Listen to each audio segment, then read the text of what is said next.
आतिशी ने केंद्र सरकार पर लगाए वोट काटने के आरोप।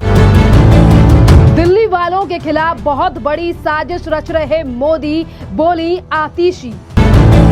चुनाव करने के लिए नहीं बचा आपके पास पैसा, केंद्र सरकार से मांगी 10,000 करोड़ की मदद।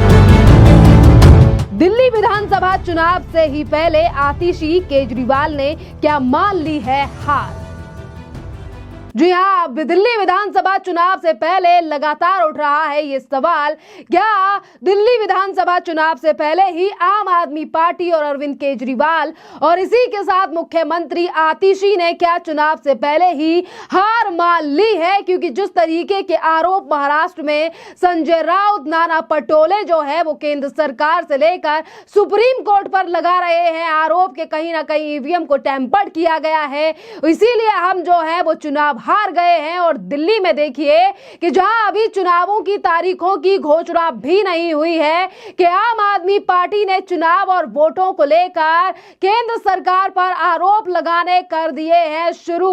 यानी कि जिस पर लगातार उठाए जा रहे हैं सवाल, क्या आम आदमी पार्टी ने अपनी हार देख ली है या फिर वो अब चुनाव से पहले ही अपनी हार मान रहे हैं। क्योंकि आतिशी जो कि दिल्ली की मुख्यमंत्री हैं, उनके द्वारा यह आरोप लगाया गया है कि भारतीय जनता पार्टी और केंद्र सरकार जो है वो 20-20 हजार जो वोट है वो कटाने की प्लानिंग कर रही है आम आदमी पार्टी की बूथिंग से पहले ही, और अधिकारियों को ये निर्देश दिए जा रहे हैं। सुनिए क्या कह रही हैं आतिशी मार्लेना अपनी प्रेस कॉन्फ्रेंस में और किस तरीके से उन्होंने ये आरोप केंद्र सरकार पर लगाए हैं। केंद्र सरकार दिल्ली वालों के खिलाफ एक बहुत बड़ी साजिश रच रही है।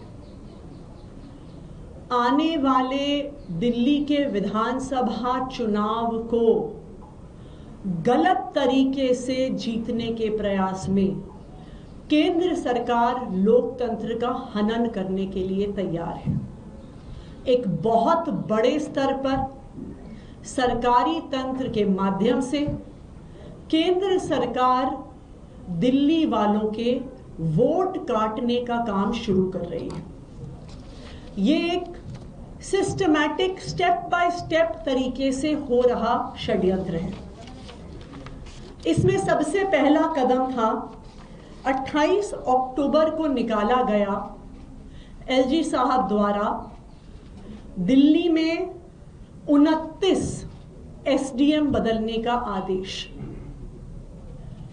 एसडीएम्स, एडीएम्स की transfer posting GNCTD amendment act के तहत पूरी तरह से केंद्र सरकार और उनके नुमाइंदे एलजी साहब के हाथ में। 28 अक्टूबर को 29 एसडीएम्स, एडीएम्स को बदला जाता है। उसके बाद उनको आदेश दिए जाते हैं बड़े स्तर पर वोट काटने के।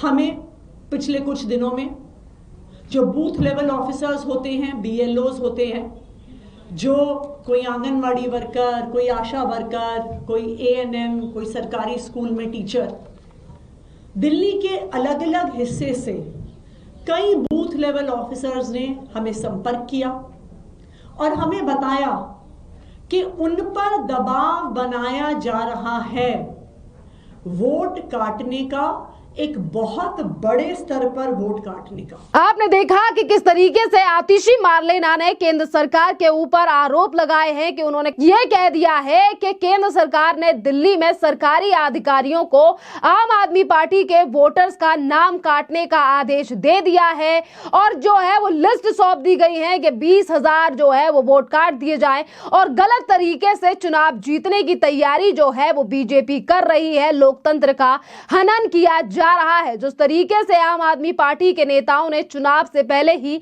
ये आरोप लगाना शुरू कर दिए हैं, जिस पर अब भारतीय जनता पार्टी के बीजेपी के अध्यक्ष वीरेंद्र सचदेवा का भी बयान सामने आया है और उन्होंने कहा है कि चुनाव से पहले ही आतिशी और उनकी पार्टी जो है वो हार को देखकर बौखला गई है और हार को लेकर जो है वो इस तरीके के आरोप लगा रही है। सुनिए वीरेंद्र सचदेवा का ये बयान। आतिशी मार लेना के हर शब्द से उनकी हार का आभास लग रहा था।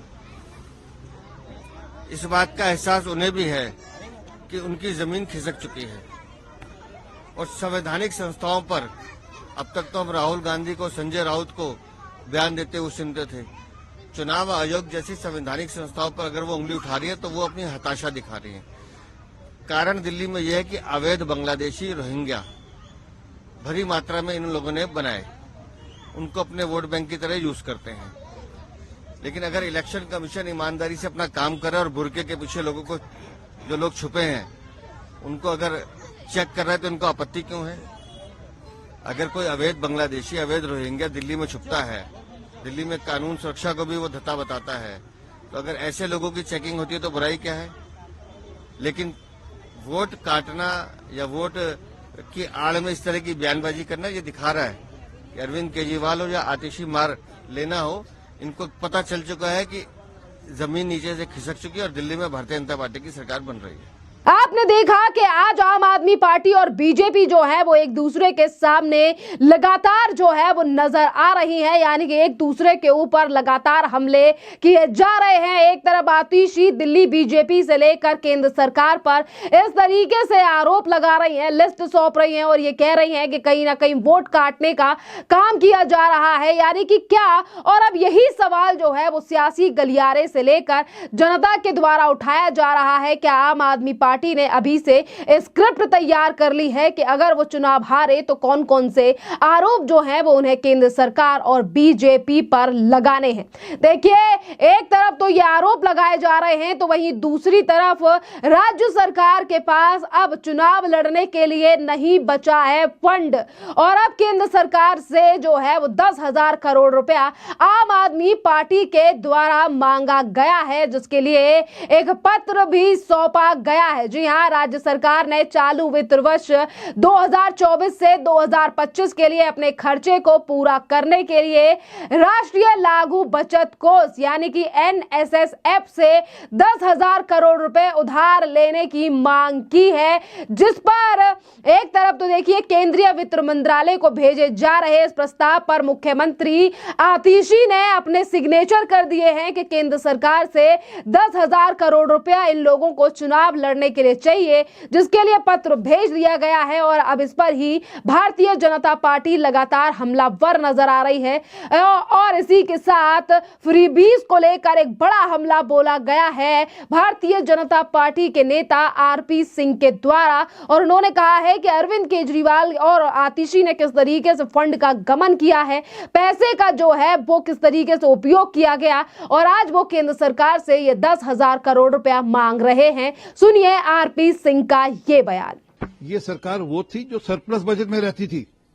जब इनको सरकार मिली तब भी लगातार निरंतर सरप्लस बजट रहता था, परंतु इनकी जो स्कीम्स थी, जो इन्होंने भ्रष्टाचार किया, उसके चलते ये सरकार आज घाटे की सरकार हो गई। डीटीसी के अंदर 73,000 करोड़ रुपए का घोटाला है, जल बोर्ड के अंदर हजारों करोड़ रुपए का घोटाला है।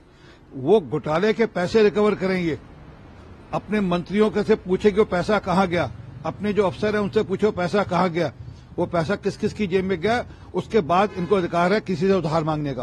असल में क्या कि निरंतर भ्रष्टाचार के माध्यम पर, भ्रष्टाचार के सिर के ऊपर ये सरकार चलती रही। आज ये घाटे की सरकार हो गई, जो कि लगातार कई सालों से मुनाफे की सरकार थी। सिर्फ कोई राजनीति करी आतिशी, क्योंकि पता है कि मॉडल कोड ऑफ कंडक्ट लगने वाला है कभी भी। अब वो ये सब कर फिर वापस से दिखाना चाहते हैं कि हमारी केंद्र के साथ खींचातानी है, हमारा केंद्र के साथ झगड़ा है और हमारे को केंद्र सपोर्ट नहीं कर रहा। सच ये है कि लगातार निरंतर बेशक को डीटीसी की बसें हो, 1900 बसें केंद्र सरकार ने दी। हाईवे दोनों तरफ जो पेरिफेरी रोड है, ईस्टर्न और वेस्टर्न कॉरिडोर, वो केंद्र सरकार ने खर्चा किया। दिल्ली पुलिस का सारा खर्चा केंद्र सरकार करती है।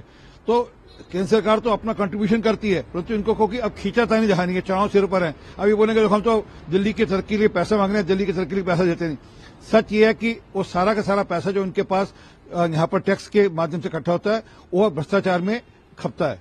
आपने सुना कि आरपी सिंह ने सीधा हमला जो है वो आम आदमी पार्टी और अरविंद केजरीवाल और आतिशी के ऊपर बोला है। और अब देखना अहम रहेगा कि केंद्र सरकार की तरफ से ये जो उधार पैसा मांगा गया है, क्या ये पैसा दिया जाएगा, क्योंकि जिस तरीके के हालात आज पंजाब के हैं और कई राज्यों के भी हैं, क्योंकि लगातार जो है वो कर्जा पंजाब पर भी बढ़ता जा रहा है। और क्या इस कर्जे के चलते क्या देश की राजधानी दिल्ली में सरकार चलाने वाली आम आदमी पार्टी जो अभी तक फ्रीबीज को लेकर कैंपेन भी लॉन्च किया गया, क्या कैंपेन को लॉन्च करने वाले और फ्रीबीज के दावे करने वाली आम आदमी पार्टी अपने खर्चों पर करेगी कंट्रोल? क्योंकि यही लगातार सवाल अब जनता उठा रही है कि अरविंद केजरीवाल ने जिस तरीके से उनकी पार्टी और सरकार ने पहले पैसे का गमन कर लिया और अब सरकार के ऊपर ये यानी कि केंद्र सरकार से 10,000 करोड़ रुपया उधार मांगा जा रहा है, और अगर किसी कारणवश नहीं मिलता है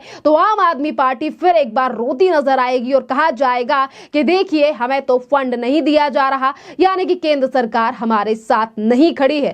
खैर, आप इन दोनों चीजों को लेकर क्या कहेंगे? एक तरफ तो आतिशी के द्वारा केंद्र सरकार पर आरोप लगाना और वहीं दूसरी तरफ उसी केंद्र सरकार से 10,000 करोड़ की मांग करना और फ्रीबीज जो है जनता से वोट लेना पर खाते में एक भी पैसा ना होना। तो एक तरीके से यह दिखाई दे रहे हैं खोखले वादे कि सरकार के पास चुनाव लड़ने के पैसे नहीं है और वो दिल्ली की जनता से तमाम फ्री के वादे कर रहे हैं। चलिए, आप जो भी सोचते हो पूरे मसले पर आप हमें कमेंट कर जरूर बताइए।